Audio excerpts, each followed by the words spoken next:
Une voiture 100% made in Congo.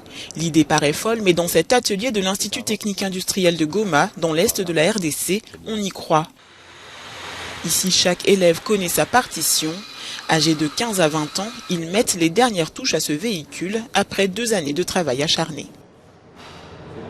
À chaque instant que nous avons un moteur à remettre en état, s'il s'agit d'un diesel, nous avons toujours une pompe d'injection qu'on doit vérifier. On doit vérifier son fonctionnement, on doit se rassurer. Voilà, il délivre un débit consistant, un débit correct en fonction des données de réglage du fabricant. Mad Max, c'est ainsi que les 12 apprentis ont baptisé le véhicule, fabriqué à base de pièces récupérées et dont la forme est inspirée du célèbre modèle du constructeur automobile britannique Land Rover. Pour arriver à ce résultat, ils ont dû faire face à de nombreuses difficultés matérielles et financières.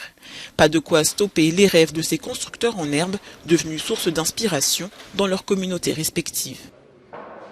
Quand on a sorti les projets, on a vu déjà qu'il y avait ces sentiments dans les habitants de la ville. Parce que tout le monde il parlait déjà du projet, il faisait la propagande sur les réseaux sociaux. On a vu qu'il y avait déjà l'intention.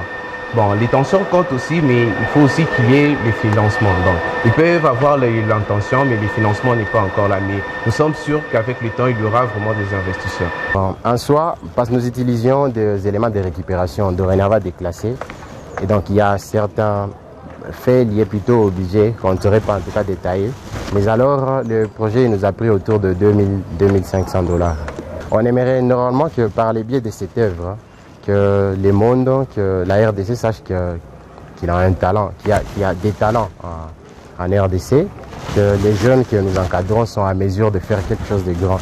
Parce que partant des éléments de récupération, ils sont à mesure de matérialiser quelque chose de visible. Ça y est, le moment est venu de prendre la route.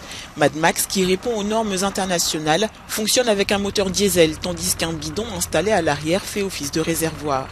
Première phase de test réussie. Pour développer d'autres prototypes, les jeunes apprentis espèrent que le gouvernement congolais et d'autres investisseurs les aideront à passer à l'étape supérieure.